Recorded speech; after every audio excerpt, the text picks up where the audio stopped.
So hello guys, welcome back to a new video. So ఈ రోజు మన వీడియోలో కొన్ని ఇంట్రెస్టింగ్ అప్డేట్స్ అయితే ఉన్నాయి. సో వీడియోని ఎండ్ వరకు అయితే చూడండి. సో ఫస్ట్ అప్డేట్ గురించి మాట్లాడుకున్నట్టయితే రీసెంట్ గా కల్కి 2898 AD ట్రైలర్ రిలీజ్ అయింది కదా, దానికి సంబంధించి కొన్ని అలిగేషన్స్ అయితే వస్తున్నాయి. కల్కి ట్రైలర్ లో స్టార్టింగ్ లో మనకు ఒక ఆర్ట్ ని అయితే చూపించారు కదా, ఆ ఆర్ట్ కి సంబంధించి ఒక సౌత్ కొరియన్ ఆర్టిస్ట్ ఏమని క్లెయిమ్ చేస్తున్నాడంటే అతను 10 years బ్యాక్ క్రియేట్ చేసిన ఆర్ట్ ని కల్కి మేకర్స్ వితౌట్ హిస్ పర్మిషన్ ఆ ఆర్ట్ ని యూజ్ చేశారని అతనైతే క్లెయిమ్ అయితే చేస్తున్నాడు గైస్. అతను తన అఫీషియల్ ఇన్స్టాగ్రామ్ అకౌంట్ లో కూడా విత్ ప్రూఫ్ తో సహా పోస్ట్ చేసి చూపించాడు. మీరు క్లియర్ గా స్క్రీన్ మీద అయితే చూడొచ్చు. అతను 10 years బ్యాక్ అయితే అతని యొక్క ఆర్ట్ ని అయితే యూట్యూబ్ లో అప్లోడ్ చేశాడు. అండ్ ఆఫ్టర్ దాట్ నేను అతని ఇన్స్టాగ్రామ్ అకౌంట్ లో కూడా చెక్ చేశాను. 2016 అక్టోబర్ లో అతను అయితే పోస్ట్ చేసుకొని అయితే ఉన్నాడు. సో గైస్, మీరేమనుకుంటున్నారు? కల్కి మేకర్స్ ఆ ఆర్ట్ ని కాపీ కొట్టారా లేదా ఆ ఆర్ట్ ని ఇన్స్పిరేషన్ గా అయితే తీసుకున్నారో మీ యొక్క ఒపీనియన్ నాకు కామెంట్ సెక్షన్ లో అయితే చెప్పండి. సో దీనికి రిలేటెడ్ ఇంకా ఏమన్నా అప్డేట్స్ వస్తే నేనైతే కవర్ చేస్తాను. సో దానిని మిస్ అవ్వకుండా ఉండడానికి ఈ ఛానల్ ని సబ్స్క్రైబ్ అయితే చేసుకోండి. సో నెక్స్ట్ అప్డేట్ గురించి మాట్లాడుకున్నట్టయితే ఇలాన్ మస్క్ గురించి. ఎలక్ట్రానిక్ ఓటింగ్ మిషన్స్ ఉన్నాయి కదా, అదే మేము ఏదైతే ఓటు వేయడానికి యూస్ చేస్తామో ఆ మషిన్స్ గురించి మాట్లాడుతూ ఇలాన్ మస్క్ ఏమని ట్వీట్ చేశాడంటే,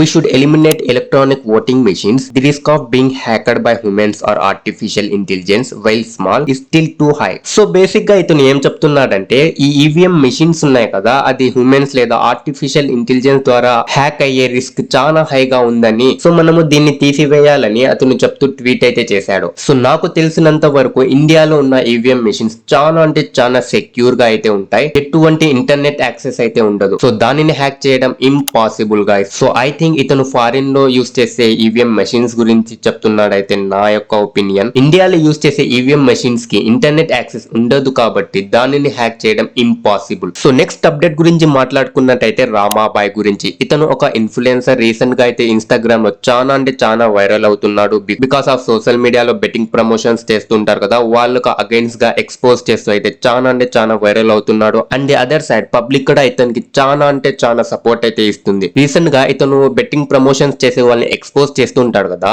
వాళ్ళైతే ఏం చెప్పారంటే, మమ్మల్ని ఎందుకు కౌంటర్ చేస్తూ ఉంటావు, పెద్ద పెద్ద క్రియేటర్సే బెట్టింగ్ యాప్స్ ని ప్రమోట్ చేస్తున్నారు, వాళ్ళకి అగైన్స్ గా ఎందుకు కౌంటర్ చేయవు, లైక్ హర్ష సాయి, ఎంఎస్ ధోని ఇలాంటి పెద్ద పెద్ద వాళ్ళే బెట్టింగ్ యాప్స్ ని ప్రమోట్ చేస్తున్నారు కదా, సో వాళ్ళని ఎందుకు టార్గెట్ చేయవు, మమ్మల్ని ఎందుకు టార్గెట్ చేస్తున్నావు అంటే వాళ్ళకి రిప్లై ఇస్తూ ఏం చెప్పాడో మీరే చూడండి. చాలా మందికి ఫ్యాషన్ అయిపోయింది అనమాట.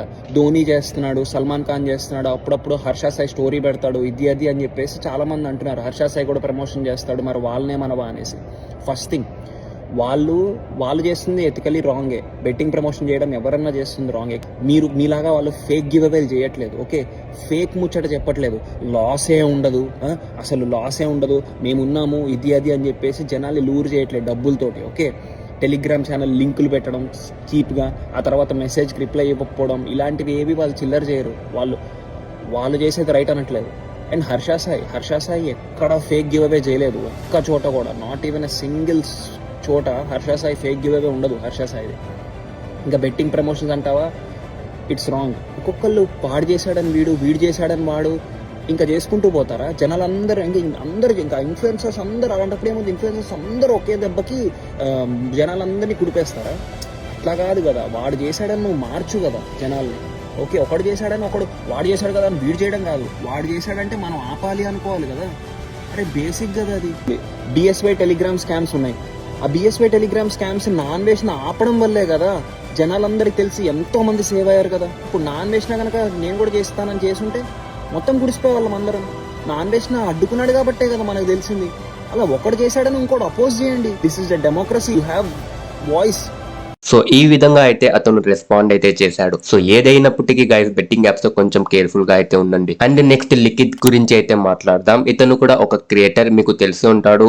ఇతనికి ఇన్స్టాగ్రామ్ లో అయితే ఆల్మోస్ట్ 250K ఫాలోవర్స్ అయితే ఉన్నారు. సో ఇతను బెట్టింగ్ యాప్స్ ని ప్రమోట్ చేస్తున్నాడని రామాబాయ్ ఇతని మీద ఒక రీల్ అయితే చేశాడు. సో ఆ రీల్ కింద ఇతనైతే కామెంట్ కూడా చేశాడు, సారీ బ్రో, తప్పు అయిపోయింది, I will do it again అని. సో అతనికి రిప్లై ఇస్తూ ఒక పోస్ట్ కూడా అయితే అప్లోడ్ చేశాడు. అతనికి రిప్లై ఇస్తూ క్యాప్షన్ లో ఏం చెప్పాడంటే, ఇతనికి రిప్లై చూడడానికి ఓపిక టైం అయితే నాకైతే లేదు. Fighting on internet is not my content అని చెప్తూ రిప్లై అయితే ఇచ్చాడు. సో యా గైస్, ఇప్పటి వరకు ఉన్న అప్డేట్స్ అయితే ఇవి. ఇందులో మీరు ఎవరిని సపోర్ట్ చేస్తున్నారో నాకు కామెంట్ సెక్షన్ లో అయితే చెప్పండి. అండ్ ఇందుకు రిలేటెడ్ గా నేను అప్డేట్స్ అయితే డే టు డే ఇస్తూ ఉంటాను. సో అది మిస్ అవ్వకుండా ఉండడానికి మా ఛానల్ అయితే సబ్స్క్రైబ్ అయితే చేసుకోండి. సీ యూ గైస్, నెక్స్ట్ వీడియోలో కలుద్దాం. Until by by.